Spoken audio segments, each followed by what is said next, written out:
warahmatullahi wabarakatuh.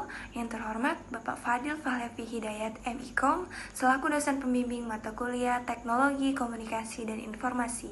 Puji syukur marilah kita panjatkan kepada Allah Subhanahu wa taala yang telah memberikan nikmat dan hidayahnya kepada kita semua sehingga kita bisa mengikuti perkuliahan pada hari ini. Salawat serta salam semoga tetap terlimpahkan kepada junjungan kita Nabi Muhammad SAW. Sebelumnya, perkenalkan nama saya Nadila, perwakilan dari kelompok 2 untuk menjadi moderator dalam video kali ini. Dan teman-teman saya yaitu Sandra, Khairunisa, Nazlianti, Desma, Rida, dan Laila Putri sebagai pemateri. Dalam video kali ini, kelompok kami akan membahas materi generasi internet dalam sekolah.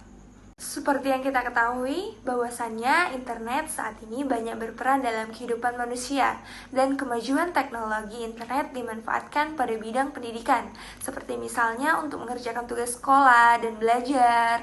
Maraknya pemanfaatan internet di dunia, khususnya di Indonesia, turut pula berimbas pada dunia pendidikan di Indonesia, yang juga sudah menerapkan pemanfaatan media teknologi komputer dan internet pada sistem kurikulumnya. Kegiatan belajar pun saat ini harus menggunakan internet karena adanya pandemi, jadi semua kegiatan belajar mengajar harus menggunakan internet seperti Zoom ataupun Google Meet.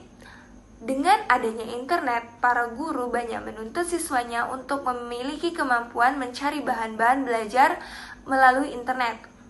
Oke, sekian dari saya. Materi selanjutnya akan dilanjutkan oleh teman saya. Terima kasih kepada moderator. Di sini saya akan menjelaskan pembahasan. Yang pertama, pengertian generasi internet. Generasi internet atau generasi Z atau e-generation adalah generasi yang selalu berhubungan dengan teknologi, internet, dan dunia maya. Karena memang pada zaman ini perkembangan teknologi sudah pesat, sehingga secara alami sudah mendapat pengetahuan tentang teknologi sejak kecil. Generasi internet lahir pada jangka waktu 1995 sampai 2010, yang menjadikan generasi ini disebut sebagai generasi termuda dalam angkatan kerja saat ini. Terima kasih.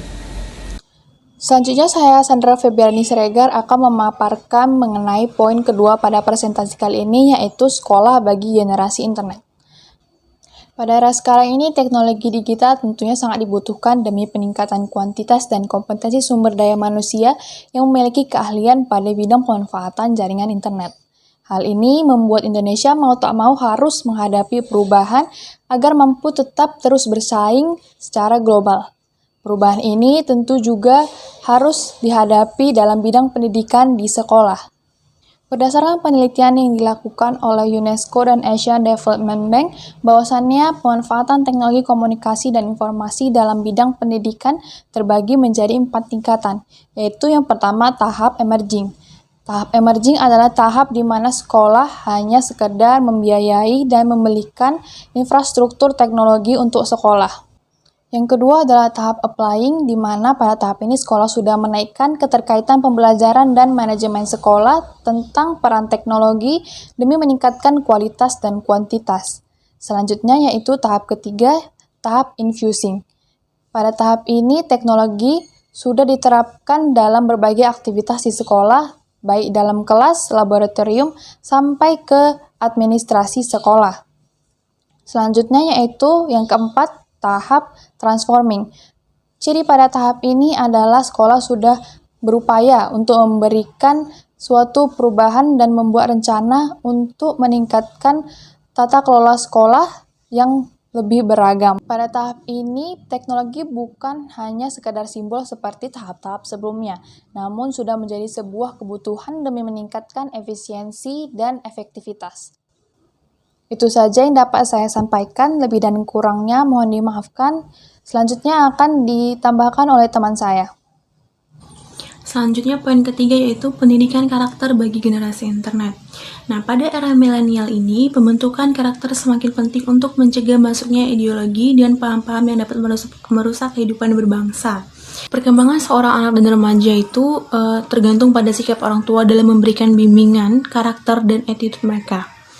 Orang tua diharapkan tidak hanya mampu memenuhi fasilitas yang dibutuhkan oleh anak-anak dan remaja, namun mereka harus memiliki kemampuan dalam mengatasi resiko adiksi terhadap media yang diberikan dengan melakukan beberapa hal, yaitu pembatasan waktu pada anak, meluangkan waktu untuk anak, membatasi penggunaan jaringan internet selama anak di rumah, dan memberikan support dan reward pada anak.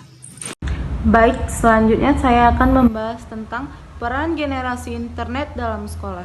Generasi internet memiliki privilege untuk mendapatkan informasi lebih, baik seputar akademik maupun non-akademik, yang mampu menunjang kegiatan yang ada di sekolah sehingga dapat meningkatkan kapasitas diri.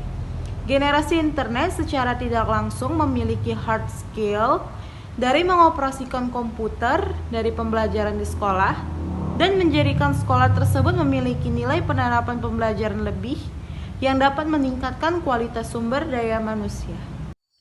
Baik, saya akan melanjutkan poin yang kelima, yaitu dampak generasi internet dalam sekolah.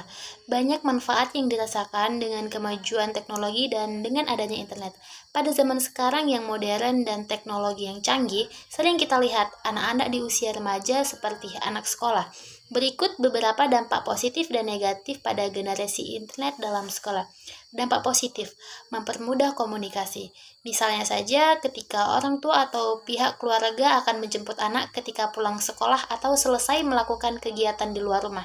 Menambah pengetahuan tentang perkembangan teknologi, karena bagaimanapun teknologi hari ini sudah menambah hingga ke pelosok-pelosok desa, memperluas jaringan persahabatan. Selanjutnya, manfaat internet bagi pelajar. Internet bisa menjadi penunjang proses belajar yang jauh lebih memberikan dampak besar. Internet memang menyimpan berbagai harta karun informasi yang terkadang membuat kamu menjadi lebih tertarik untuk belajar lebih dalam. Bagi yang ingin menguasai bahasa Inggris lebih baik, maka internet menjadi tempat paling tepat. Dengan membiasakan diri untuk menggunakan bahasa asing tersebut di beragam website, dengan membaca artikel serta menulis tulisan Inggris, maka kemampuan berbahasa asing akan lebih baik lagi. Di tengah kondisi pandemi saat ini, keberadaan internet sangat menguntungkan berbagai pihak. Tidak perlu mengambil risiko untuk datang ke institusi pendidikan setiap hari karena sudah bisa belajar di rumah saja. Internet memang mampu menjadi sarana pendidikan jarak jauh yang ampuh.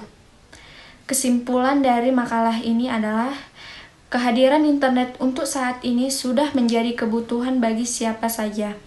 Tidak terbatas hanya pada pelaku bisnis, namun hal ini juga merambah dalam berbagai bidang, terutama di bidang dunia pendidikan. Namun, untuk menjadikan internet sebagai basis pengajaran, kelemahan utamanya adalah ketersediaan sarana prasarana pendukung seperti jaringan internet, ketersediaan komputer, dan berbagai sarana lainnya yang mesti disediakan. Selain itu, perlu juga didukung dengan tingkat akses yang memadai. Guna mencapai tingkat pembelajaran yang efektif, maka sudah dukung seperti jaringan internet, ketersediaan komputer, dan berbagai sarana lainnya yang mesti disediakan. Selain itu, perlu juga didukung dengan tingkat akses yang memadai. Guna mencapai tingkat pembelajaran yang efektif, maka sudah semestinya setiap institusi pendidikan memanfaatkan perkembangan teknologi informasi. Oleh karena itu, sudah saatnya kita perlu memikirkan pemanfaatan teknologi informasi internet dalam setiap pengembangan kurikulum dan bahan ajar di setiap sekolah. Dengan hasil penelitian di atas, maka peneliti memberikan beberapa saran, yaitu pertama, bagi sekolah dapat memberikan pemahaman kepada siswa tentang internet, baik dampak positif maupun negatifnya, melalui kegiatan-kegiatan seperti sosialisasi bahaya internet dan sebagainya, serta peraturan penggunaan internet dan sanksi yang diberikan di lingkungan sekolah pada siswa. Dengan begitu, siswa dapat menjadi lebih bijak dalam menggunakannya. Yang kedua, bagi guru, dapat mengawasi siswa dalam mengakses internet. Dengan begitu, siswa dapat menggunakan internet seperlunya saja dan tidak mengakses situs-situs yang mengarah pada pornografi, perjudian, dan sebagainya. Guru juga dapat mengenalkan dampak positif dan negatif internet saat menanamkan nilai-nilai sosial dan agama pada siswa.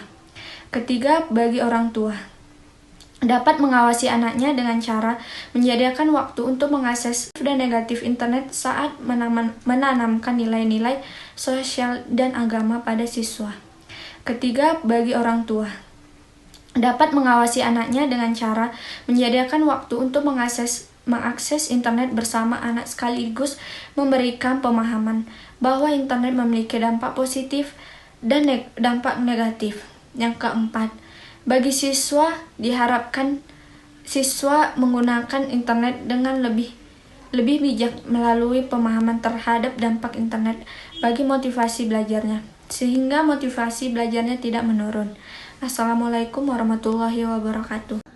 Baiklah, sekian video presentasi dari kelompok kami. Semoga dapat diterima oleh teman-teman semua. Lebih dan kurang, saya mohon maaf. Wabillahi taufiq wal hidayah. Assalamualaikum warahmatullahi wabarakatuh.